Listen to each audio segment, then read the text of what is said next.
Je vous propose de lire ce matin dans l'Épître aux Éphésiens. Épître aux Éphésiens, chapitre 1er, versets 1 à 14. Éphésiens, chapitre 1er, versets 1 à 14. Paul, apôtre de Jésus-Christ, par la volonté de Dieu, aux saints qui sont à Éphèse et aux fidèles en Jésus-Christ. Que la grâce et la paix vous soient données de la part de Dieu notre Père et du Seigneur Jésus-Christ. Béni soit Dieu, le Père de notre Seigneur Jésus-Christ, qui nous a bénis de toutes sortes de bénédictions spirituelles dans les lieux célestes en Christ. En lui, Dieu nous a élus avant la fondation du monde pour que nous soyons saints et irrépréhensibles devant lui, nous ayant prédestinés dans son amour à être ses enfants d'adoption par Jésus-Christ, selon le bon plaisir de sa volonté, à la louange de la gloire de sa grâce qui nous a accordée en son bien-aimé. En lui, nous avons la rédemption par son sang, la rémission des péchés, selon la richesse de sa grâce, que Dieu a répandue abondamment sur nous par toute espèce de sagesse et d'intelligence, nous faisant connaître le mystère de sa volonté, selon le bienveillant dessein qu'il avait formé en lui-même, pour le mettre à exécution lorsque les temps seraient accomplis, de réunir toutes choses en Christ, celles qui sont dans les cieux et celles qui sont sur la terre. En lui, nous sommes aussi devenus héritiers, ayant été prédestinés suivant la résolution de celui qui opère toutes choses d'après le conseil de sa volonté, afin que nous servions à la louange de sa gloire, nous qui d'avance avons espéré en Christ. En lui, vous aussi, après avoir entendu la parole de la vérité, l'évangile de votre salut, en lui vous avez cru et vous avez été scellés du Saint-Esprit qui avait été promis, lequel est un gage de notre héritage pour la rédemption de ce que Dieu s'est acquis à la louange de sa gloire. Paul a écrit cette lettre alors qu'il était en prison. C'est probablement l'une des dernières lettres écrites à une église. Et il semble même que cette épître aux Éphésiens n'était pas seulement destinée à l'église des Éphésiens, mais à un ensemble d'églises. Il s'agit en quelque sorte d'une lettre circulaire dont on a fait plusieurs copies et qui ont été lues dans les différentes églises de la province romaine de l'Asie. Et nous avons devant nous probablement la copie ou l'original qui est resté à Éphèse. Pourquoi peut-on penser qu'il s'agit là d'une circulaire? Parce qu'il n'y a aucune note personnelle. Il n'y a pas de salutation à une personne. Il n'y a rien de ce que nous trouvons dans les autres épîtres qui sont adressés soit à des personnes, soit à une église où Paul connaissait certains membres. Nous avons là, avec l'épître aux Colossiens, le point culminant de l'enseignement de l'apôtre Paul. L'apôtre Paul, avec l'épître aux Romains, aux Corinthiens, a posé une base, un fondement. Puis il a édifié. Et nous arrivons maintenant au toit, au couronnement de cet enseignement qui lui avait été confié. Et dont le centre, en quelque sorte, est le salut en Jésus-Christ pour les Juifs et pour les païens. Et nous sommes là donc au point culminant avec l'épître aux Colossiens. Et si on a pu dire que l'épître aux Colossiens pourrait être résumé ainsi, ce que l'Église a en Christ, nous pouvons dire qu'ici, l'épître aux Éphésiens peut être résumé ainsi, ce que l'Église est pour Christ. Nous allons donc, dans cette épître aux Éphésiens, recevoir l'enseignement concernant l'Église et ce qu'elle est pour Jésus. Et cela est extrêmement important puisque nous savons bien que Dieu n'a pas créé l'Église simplement pour l'Église, mais Dieu a créé l'Église dans un but. L'Église a été créée pour son Fils, pour le Christ. L'apôtre Paul, dans ce texte, a bien des raisons de bénir le Seigneur, c'est-à-dire de se réjouir dans le Seigneur. Au verset 3, il dit « Béni soit Dieu le Père de notre Seigneur Jésus-Christ, qui nous a bénis de toutes sortes de bénédictions spirituelles dans les lieux célestes en Christ. » Ce qui nous apprend tout d'abord ici, c'est que Dieu nous a bénis. Dieu nous a bénis. Alors nous voulons tout d'abord remarquer le temps du verbe. Quand est-ce que Dieu bénit? Est-ce qu'il va nous bénir? Est-ce qu'il nous bénit ou est-ce qu'il nous a bénis?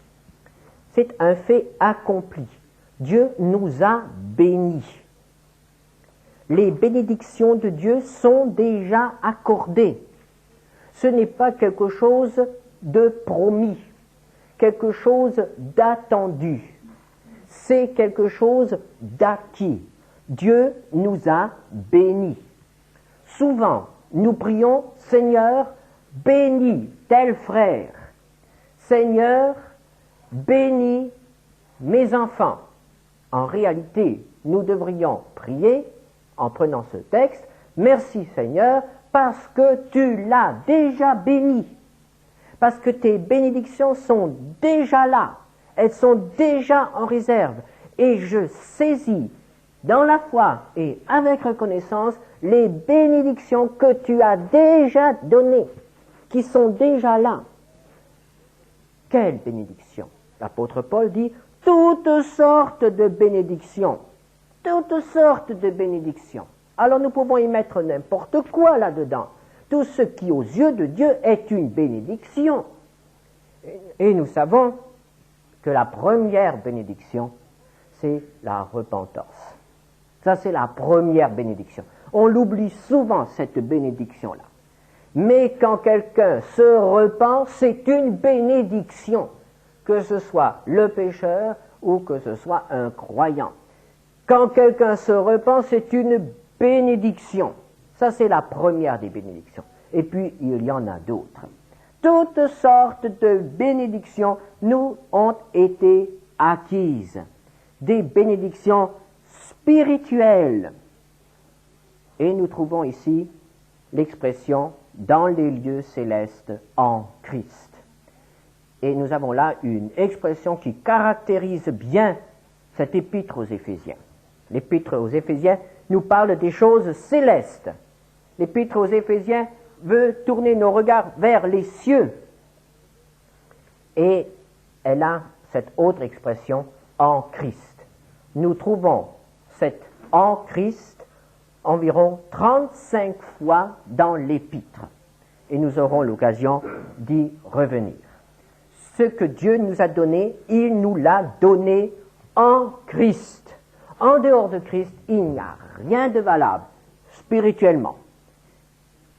Et en Christ, nous pouvons avoir tout ce dont nous avons besoin pour vivre une vie avec Dieu. Alors, essayons de voir un peu quelques-unes des bénédictions que Dieu nous a données en Christ. Bien, au verset 4. Au verset 4, en lui, vous remarquez de nouveau cette expression en Christ, en lui, Dieu nous a élus avant la fondation du monde. Ce n'est pas par hasard que nous sommes réunis ce matin dans cette salle. Nous avons été élus, nous dit l'apôtre Paul. Nous avons été réunis. Cette élection nous parle de connaissance. Dieu nous a connus. Il nous a connus d'avance. quelle consolation nous pouvons puiser dans cette affirmation des Écritures?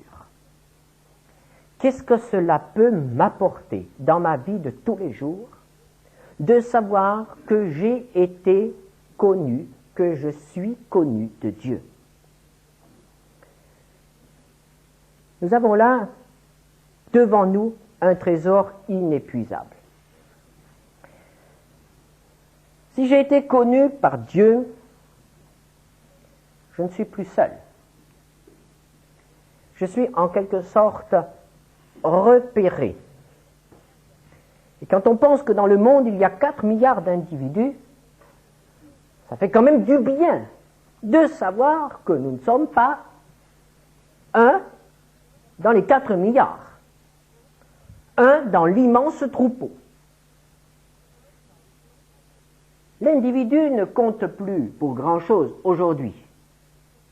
Aujourd'hui, ce sont les masses, c'est la majorité, c'est la foule qui compte. Dieu voit toujours l'individu. Pour lui, chacun a sa valeur. Nous avons été connus par Dieu, connus longtemps avant que nous ne le connaissions. Puis, nous avons réalisé un jour qu'il nous a connus. Et maintenant, nous marchons avec lui. Mais dans la vie chrétienne, tous les jours ne sont pas ensoleillés. Alors, il y a des moments difficiles dans la vie chrétienne. Il y a des moments où nous sommes profondément découragés. Et où nous nous demandons, mais est-ce que Dieu va continuer avec moi? Alors, nous pouvons nous pencher sur ce texte et nous dire, nous rappeler que nous avons été connus. Dieu me connaît dans la situation présente, qui est peut-être une situation d'échec, qui est peut-être une situation de péché, qui est peut-être une situation de découragement, qui est peut-être une situation de solitude. Eh bien, Dieu m'a connu, et il m'a conduit jusqu'à ce jour. Et il ne m'a pas conduit jusqu'à ce jour pour me laisser tomber. Il connaît toutes choses et je suis dans sa main avec la situation dans laquelle je me trouve aujourd'hui. Et je n'ai donc aucune raison de me décourager, aucune raison de désespérer, car il m'a connu, il me connaît aujourd'hui et il sait comment me conduire jusqu'au but. Mais attention, pas n'importe quel but, pas mon but, mais son but, si nous lui appartenons. Au verset 4, pour que nous soyons saints et irrépréhensibles devant lui. Voici le but de Dieu. Que nous soyons saints et irrépréhensibles devant lui. Il n'y a pas d'autre but pour nous. Le but pour nous, le but de Dieu pour nous, ce n'est pas de nous rendre riches. Le but de Dieu pour nous, ce n'est pas que nous ayons notre poche pleine de diplômes. Le but de Dieu pour nous, ce n'est pas ceci ou cela, ce que le monde cherche aujourd'hui. Le but de Dieu pour chacun d'entre nous, sans risque de nous tromper, c'est que nous soyons saints et irrépréhensibles devant lui. Voilà le but de Dieu. Notre sanctification.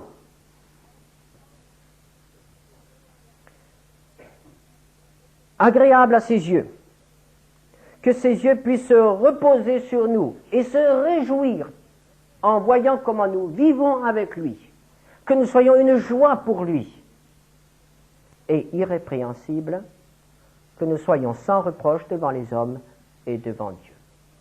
Ça, c'est son but. Est-ce que nous sommes d'accord avec ce but?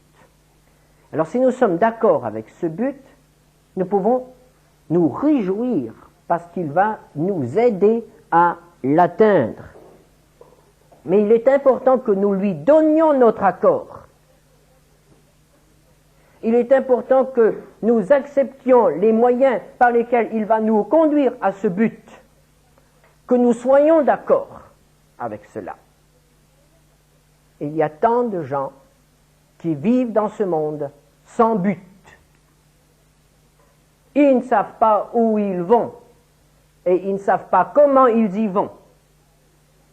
Ils se laissent balloter par les circonstances. Et malheureusement, bien des chrétiens sont dans la même situation. Ils sont plus conduits par les circonstances que par Dieu. Le Seigneur a un but pour nous. Sommes-nous d'accord avec ce but? Et sommes-nous d'accord aussi de laisser de côté ce qui ne contribue pas à atteindre ce but? Et cela implique évidemment un certain choix. Que sommes-nous encore? Qu'avons-nous reçu de toutes ces bénédictions spirituelles? Au verset 5, nous ayant prédestinés dans son amour à être ses enfants d'adoption par Jésus-Christ selon le bon plaisir de sa volonté. L'apôtre Paul nous parle ici de relations privilégiées que nous avons avec Dieu. Ce sont des relations privilégiées parce qu'elles sont absolument uniques sur la terre. Aucun être vivant ne peut connaître des relations semblables, autres que l'homme. Aucun animal n'a de telles relations avec Dieu. L'homme seul peut connaître ces relations-là parce qu'il a été créé par Dieu pour les avoir. Et parmi les hommes, seuls ceux qui ont accepté Jésus-Christ comme leur Sauveur et Seigneur peuvent connaître ces relations. Nous avons été adoptés. Nous sommes devenus fils de Dieu parce qu'il nous a adoptés. Quand il est question d'adoption, il y a toujours une détermination de la part de celui qui adopte. La plupart du temps, celui qui est adopté n'y est pour rien. Nous ne pouvons forcer personne à nous adopter. C'est un libre choix. C'est une décision de celui qui adopte. Et cela est souligné ici, selon son bon plaisir. C'est lui qui a choisi, c'est lui qui l'a fait, sans aucune contrainte, sans aucune obligation de sa part, d'après son bon plaisir. Cette expression, le bon plaisir, sonne un peu mal aujourd'hui. Et cela ne veut pas dire que Dieu a agi comme par exemple les rois avant la Révolution qui signaient une lettre de cachet en faisant précéder par ces paroles « C'est là mon bon plaisir ». Et on envoyait quelqu'un en prison pendant 20 ans pour le bon plaisir du roi. Ou bien l'édit de Nantes, lorsqu'il a été abrogé, ce qui a précipité une grande partie de la population dans la détresse, selon mon bon plaisir. C'était une formule. Eh bien, Dieu n'a pas agi de cette manière légère, irresponsable. Lorsqu'il est question du bon plaisir de Dieu, cela ne veut pas dire que Dieu a fait un caprice, a voulu satisfaire un caprice. Et ça lui a passé par la tête de prendre l'un et de laisser l'autre. Dieu n'est pas un capricieux, Dieu n'est pas un despote. Ce qu'il faut souligner dans cette expression, c'est l'expression de la joie que Dieu a eue de faire cela. Dieu a eu de la joie à adopter des êtres vils, indignes, rebelles, tels que nous sommes. Cela a été une joie pour lui, malgré le prix qu'il a dû payer pour cela. Et si nous avions encore quelques doutes à ce sujet, il serait balayé lorsque nous lisons que cela s'est fait dans son amour, au verset 5, nous ayant prédestinés dans son amour. Il s'agit là d'un acte d'amour de Dieu. Arrêtons-nous un instant Réfléchissons à ce que cela veut dire. Chacun d'entre nous peut dire, quelle que soit sa situation ce matin, j'ai été choisi par Dieu par amour. Il m'a aimé. Il m'a aimé. Je ne suis peut-être pas aimé par beaucoup de personnes sur la terre, mais la Bible me dit que lui m'aime. Il m'a aimé. Et ce qui l'a poussé à me choisir, c'est son amour pour moi. Oh, puissions-nous permettre à notre cœur de laisser jaillir ces actions de reconnaissance, d'actions de grâce, parce que nous avons été aimés. Ayant été prédestinés dans son amour.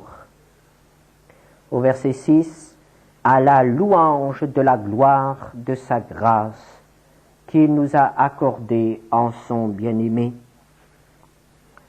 À l'époque où Paul écrivait cette lettre, l'Empire romain se couvrait de monuments. On avait pris l'habitude d'élever des monuments pour glorifier un homme, un grand chef militaire, un roi, pour glorifier un grand sportif, on élevait des monuments. Et ces monuments étaient de plus en plus grands, de plus en plus imposants. Et la terre se couvrait de monuments à la gloire de l'homme. Et Dieu voudrait que nous soyons, nous aussi, un monument. Il voudrait que l'Église soit un monument non à la gloire de l'homme, mais à la gloire de Dieu. Dieu voudrait que ma vie, que votre vie, soit un monument élevé à la gloire de sa grâce. Quand on élevait un monument dans l'Antiquité, c'était la plupart du temps pour glorifier la puissance, pour glorifier la force, la victoire. Dieu voudrait que ce soit sa grâce, sa miséricorde qui soit glorifiée. On n'a pas élevé de monument à la miséricorde d'un roi qui fait grâce à un condamné à mort. Cet aspect-là est très peu souligné. La grâce est très peu glorifiée. Mais Dieu voudrait que la grâce, sa grâce, soit glorifiée. Car c'est ce qui l'a poussé à agir envers nous. Si nous sommes là ce matin, ce n'est pas par nos mérites, c'est parce qu'il nous a aimés. Et il faut se souvenir que nous n'avons pas en nous quelque chose qui mérite d'être aimé, mais il nous a aimés par grâce. Nous ne méritions rien. Nous méritions que le châtiment, que le rejet, et voici, il nous fait grâce. Il nous a accueillis. Il fait grâce. Il ne condamne pas à mort. Ce qui est glorifié ici, c'est la grâce de Dieu, et non pas les efforts de l'homme, pas le travail de l'homme, pas la religiosité de l'homme. Tout cela doit disparaître. Il faut que la grâce seule soit vue. Et l'apôtre Paul l'a si bien compris quand il s'est exprimé un jour. J'ai travaillé plus que les autres, mais c'est par sa grâce. C'est par la grâce de Dieu que je suis ce que je suis. Il n'a jamais oublié que ce qu'il était, c'était par la grâce qu'il était devenu. Sommes-nous préoccupés de sa grâce? Savons-nous adopter cette position qui fait comprendre aux hommes que nous sommes des graciés? qui ouvre les yeux des hommes sur la grâce de Dieu. Soyons préoccupés de glorifier sa grâce. Et au verset 6, cette grâce nous a été accordée en son bien-aimé. Cette grâce n'est pas venue du ciel comme cela. Cette grâce s'est manifestée en une personne. L'apôtre Jean écrit au début de son évangile, « La loi est venue par Moïse, mais la grâce et la vérité sont venues par Jésus-Christ. » La grâce. La grâce est venue en une personne, celle du Fils qui est devenu homme et qui s'est manifesté sur la terre. Et cette personne est le bien-aimé de Dieu. À nouveau, ces relations d'amour. Celui que Dieu aime le plus, qui est venu nous dire que Dieu nous fait grâce parce qu'il nous aime. Voilà ce que nous avons reçu dans ces bénédictions spirituelles en Christ. Nous avons été élus. Et nous comprenons bien que cela s'est passé longtemps avant notre naissance. L'apôtre Paul dit, avant la fondation du monde. Pour que nous soyons vraiment sûrs que nous n'y sommes pour rien dans cette affaire-là. Que c'est vraiment un pur don de sa grâce. Alors que nous n'existions pas encore, ces choses-là ont été faites pour nous. Mais comment cette grâce s'est-elle manifestée? Comment avons-nous pu la saisir? C'est ce que Paul nous dit au verset 7 jusqu'au verset 10. En lui, donc en Jésus, nous avons la rédemption par son sang, la rémission des péchés selon la richesse de sa grâce. Et là, nous trouvons pour la première fois le mot péché. Car tout l'amour de Dieu, toute la grâce de Dieu, tout cela ne doit pas nous faire oublier qu'il y a là le problème. Le problème qui s'appelle péché. Ce péché qui empêche toute relation avec Dieu. Ce péché qui est le signe de la révolte de la créature contre son Créateur. Ce péché qui se traduit par une lourde dette qui accumule les péchés et qui élève ainsi une barrière entre l'homme et Dieu. Et l'homme ne peut pas franchir seul cette barrière. L'homme ne peut pas l'ignorer, cette barrière. Et celui qui veut l'ignorer s'écrase contre elle. Le péché, il est là. Et tant que le problème du péché n'est pas réglé dans la vie d'un homme, il est en dehors de tout ce que Dieu a réservé pour lui. En dehors. Et comment ce problème du péché peut-il être réglé? L'homme ne peut pas le régler. Mais Dieu offre le pardon. En lui, nous avons la rémission des péchés. Dieu est prêt à pardonner. Pourquoi cela? Par le sang de Jésus. Au verset 7. Le sang de Jésus a coulé, et ce sang atteste que nos péchés ont déjà trouvé une expiation. Notre dette a déjà été payée. Le sang de Jésus purifie la conscience chargée de péché et rétablit les relations avec Dieu. Le sang de Jésus Et n'oublions pas que Jésus a été appelé son bien-aimé. Ce n'est pas le sang de n'importe qui. C'est le sang du bien-aimé de celui qui nous offre son pardon.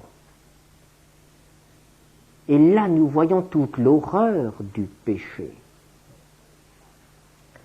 Non seulement nous avons offensé la majesté de Dieu par nos révoltes et nos souillures, mais encore, il a dû donner son Fils bien-aimé pour que nous puissions être pardonnés. Nos péchés ont donc encore coûté la vie à son bien-aimé. S'il n'avait pas voulu nous pardonner, Jésus n'aurait pas eu besoin de mourir sur la croix. Le fait de nous pardonner lui a coûté cher. C'est son bien-aimé qui a versé son sang pour que nos péchés soient effacés.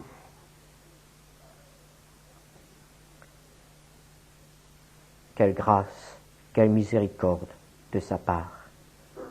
Le pardon que Dieu nous accorde lui a coûté cher. Ça coûte toujours quelque chose de pardonner.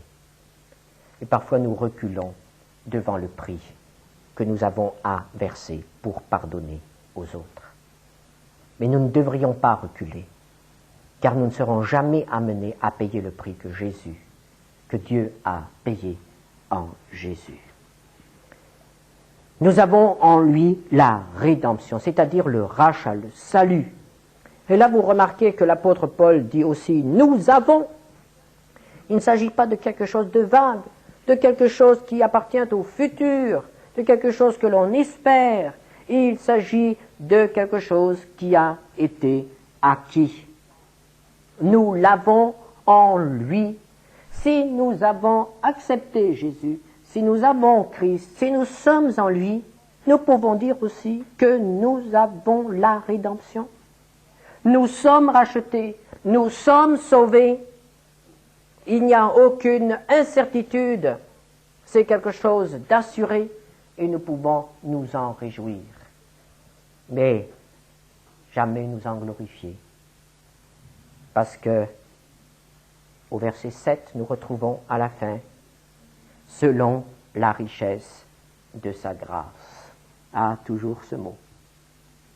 Les plus grandes choses, mais toujours par grâce, toujours le cadeau gratuit que Dieu nous donne avec son Fils. Il ne s'agit pas seulement du salut de notre personne, mais il s'agit d'un salut, d'une rédemption beaucoup plus étendue. Et Paul l'exprime ainsi au verset 10, « Pour le mettre à exécution, lorsque les temps seraient accomplis, de réunir toutes choses en Christ, celles qui sont dans les cieux et celles qui sont sur la terre. » Le but de Dieu, c'est de réunir toutes choses en Christ. Qu'est-ce qu'il y a à réunir dans l'univers, dans la création? Tout ce qui a été déchiré par la révolte de Satan et des hommes. Combien de choses ont été déchirées, détruites. Le but de Dieu, c'est de réunir. Le but de Dieu, c'est d'effacer enlever ces traces de la révolte des hommes et de réunir à nouveau. Et nous retrouverons cela dans l'Épître aux Éphésiens. Dieu veut unir, il ne veut pas diviser. Dieu veut réunir toutes choses en Christ. Et nous allons voir que justement l'Église, c'est aussi quelque chose qui entre dans ce but, quelque chose qui a été réuni. Le but de Dieu dépasse notre salut personnel. Le but de Dieu englobe tout l'univers. Et à partir du verset 11, jusqu'au verset 14, l'apôtre Paul continue son inventaire de toutes les richesses que nous avons en Christ. Et il nous dit que nous sommes aussi devenus héritiers. Héritiers. Héritiers de quoi? Héritiers des promesses que Dieu a faites. Dieu a fait des promesses. Depuis le jour de la chute jusqu'à la venue de Jésus, Dieu a, à plusieurs reprises, fait des promesses. Et ces promesses vont se réaliser parce qu'aucune promesse de Dieu ne tombe dans l'oubli. Dieu va réaliser ses promesses. Pourquoi cela? Pour que son nom soit glorifié, au verset 12, afin que nous servions à la louange de sa gloire. À nouveau, ce but de Dieu. De qui s'agit-il ici? Ici, nous comprenons bien qu'il s'agit des Juifs, au verset 12. Nous qui d'avance avons espéré en Christ. L'apôtre Paul n'oublie pas qu'il est juif. Et il rappelle ce qu'a été l'attente des Juifs. Les Juifs ont attendu la venue du Messie. Pendant des siècles. Ils ont attendu le Messie. Ils ont espéré en lui. Et Dieu leur a répondu. Les Juifs ont reçu ce qu'ils attendaient, tout au moins ceux qui ont cru en Dieu, en Christ. Et les autres? Eh bien nous, les païens, nous n'avons pas été oubliés. Au verset 13. En lui, vous aussi. Et là, il s'agit maintenant des païens. Il s'agit de ceux qui n'étaient pas juifs, de ceux qui étaient à l'extérieur. Vous aussi, vous êtes devenus héritiers. Et comment un païen devient-il héritier de toutes les promesses que Dieu a données? Comment devient-il héritier? Comment avons-nous pu nous intégrer à ce nouveau peuple qu'est l'Église? Au verset 13. En lui, vous aussi, après avoir entendu la parole de la vérité, l'évangile de votre salut. Cela commence par ce que nous entendons ou lisons. Cela commence par la prédication de l'évangile, de la parole de Dieu. C'est par là que ça commence. Toute véritable conversion commence d'abord par l'écoute de la parole de Dieu. Celui qui ne veut pas écouter la parole de Dieu ne peut pas espérer se convertir. Il n'y a pas de conversion en dehors de la parole de Dieu. Vous avez entendu. Et nous nous souvenons de ce temps où nous avons entendu. Et nous bénissons le Seigneur pour ceux qui nous ont fait entendre. Et est-ce que nous sommes prêts aussi, nous, maintenant, à faire entendre? À faire notre possible pour que d'autres entendent, pour que beaucoup entendent. Et Paul poursuit, en lui vous avez cru. Il ne s'agit pas seulement d'entendre, mais il s'agit aussi de croire. Il ne s'agit pas seulement de croire en la parole de Dieu, mais il s'agit de croire en celui qui est la parole de Dieu, Jésus-Christ, le Fils de Dieu. En lui vous avez cru. Et tout commence par là. À partir du moment où nous sommes prêts à faire confiance à Jésus, et où nous sommes prêts à reconnaître qu'il est le Fils de Dieu qui est venu sur la terre pour nous sauver. À partir de ce moment-là, tout peut commencer. Toute relation avec Dieu se base dans la confiance. Si nous refusons de lui faire confiance, il ne peut pas y avoir de communion avec Dieu. Il ne peut pas y avoir de relation avec lui. Vous avez cru. Ça, c'est notre part. Et Paul ajoute, et vous avez été scellés du Saint-Esprit qui avait été promis. Et nous avons reçu le premier accomplissement de la promesse de Dieu, le Saint-Esprit. Le Saint-Esprit est donné à celui qui croit. Et Dieu ne donnera jamais le Saint-Esprit à celui qui ne croit pas en Jésus. Et Dieu donnera tout de suite le Saint-Esprit à celui qui croit en Jésus. Il n'y a pas de délai. Vous avez cru, vous avez été scellés. Et Paul emploie là une très belle image, le sceau. Au moment où nous avons accepté Jésus comme notre Sauveur et Seigneur, Dieu a apposé sur nous un sceau. Et ce sceau signifie que nous lui appartenons. Nous sommes sa propriété à partir de ce moment-là. Et ce sceau ne peut être brisé, puisque personne ne peut briser le Saint-Esprit. Personne ne peut nous ravir le Saint-Esprit.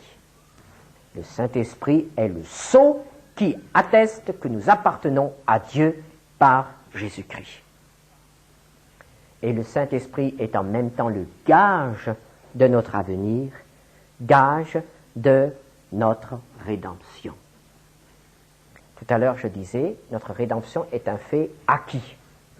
Seulement, je ne vois pas encore beaucoup de choses de cette rédemption. Je n'ai pas encore tous les effets de la rédemption. Quand je serai au ciel, alors, là, je le verrai. Mais je peux être certain que je l'ai, que je l'aurai. J'ai ce que Dieu m'a donné pour cette terre, et j'aurai le reste, parce que j'ai reçu l'Esprit de Dieu qui atteste cela. À partir du moment où l'Esprit de Dieu est donné à quelqu'un, il peut être certain que Dieu le conduira jusqu'au but.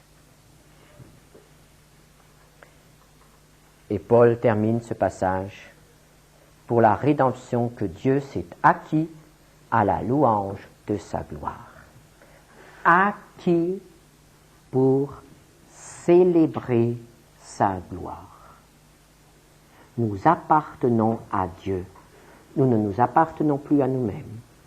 Nous n'appartenons plus au monde. Nous n'appartenons plus à Satan.